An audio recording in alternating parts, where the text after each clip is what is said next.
What is up, everybody? Alan here, bringing you yet another movie review here on the Brookfield Library's YouTube channel. If you love movies as much as I do, then this is the place to be, as I am here bringing you my review for Loving Vincent.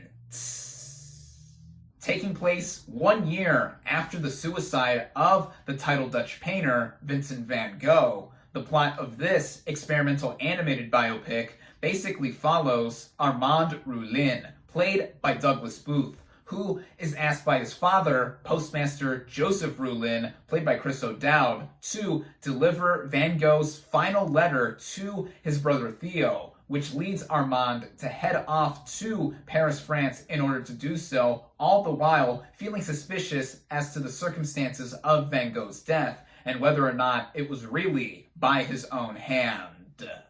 Now, the life of Vincent van Gogh is no stranger to being told through the realm of cinema. Decades and decades ago, there was 1956's Lust for Life, where the late great Kirk Douglas played the painter and received his third Oscar nomination. Most recently, in 2018, we had At Eternity's Gate, where Willem Dafoe played Van Gogh and got his fourth and most recent Oscar nomination for his performance in that film. But just 1 year prior, in 2017, we got Van Gogh's life interpreted through the realm of animation with Loving Vincent.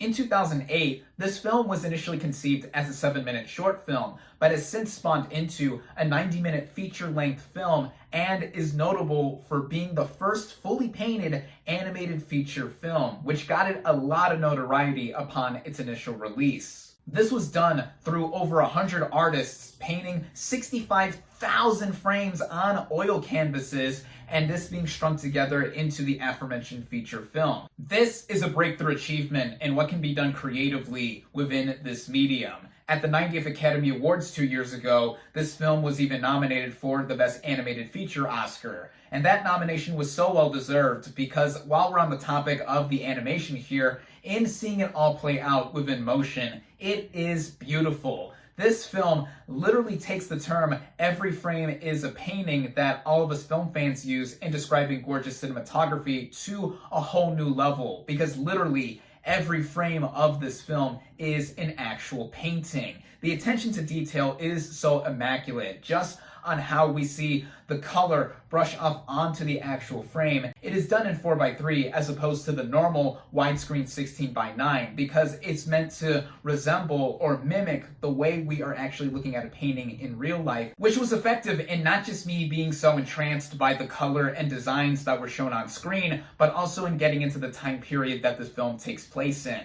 Like I mentioned before, this film takes place a year after the suicide of Vincent van Gogh, which means the movie is set in 1891. Which brings me into the narrative and writing, and as I also mentioned before, in what Armand is tasked with in going to Paris, France to deliver this final letter from Van Gogh. It also ties in the history of all this happening to the visual art style that the movie is expressing. Armand's appearance, for example, is taken directly from the real-life figure who was painted by Van Gogh wearing a yellow coat. Same with his father Joseph, who is shown wearing a postman's uniform and having a big, exaggerated, scruffy beard.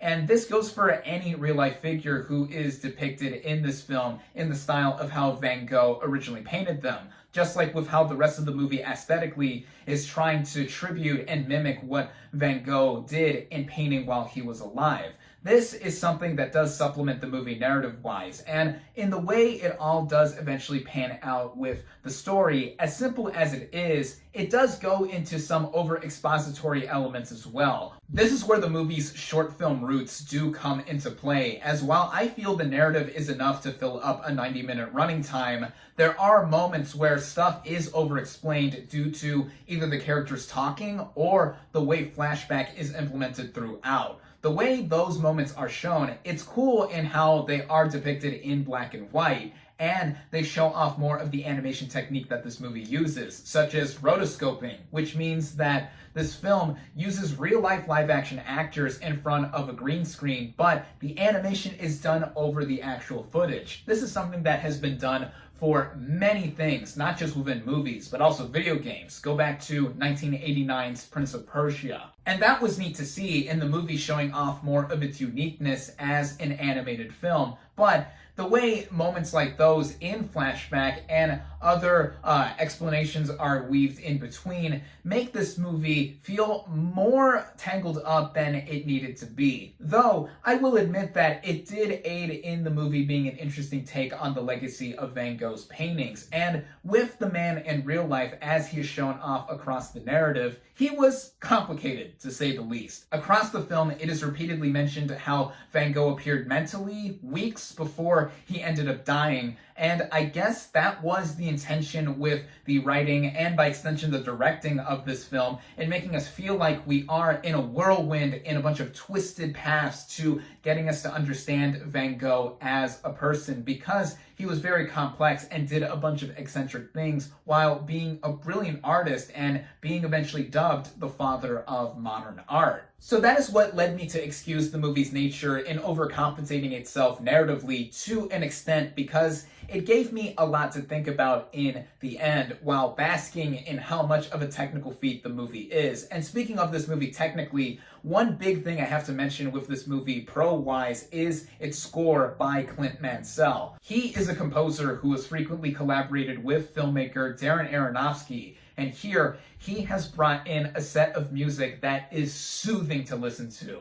It really aids in the visuals getting a lot more of an emotional effect, and also backing up how much of a literal work of art this movie is. And ultimately, that is what I think makes this movie worth watching. It isn't just the novelty or the literal achievement of this movie being a painting with every frame that is shown, but also in giving us a specific view of an artist whose works we still adore and appreciate to this day, over a century and 3 decades after his passing. And in using the painting style for the animation across it, this is a must-see for animation buffs of all kinds, and even ones who are interested in seeing a unique kind of animated film that uses the endless possibilities of its mediums to its fullest extent. Loving Vincent comes definitely recommended. My final verdict for Loving Vincent is 4 out of 5 stars.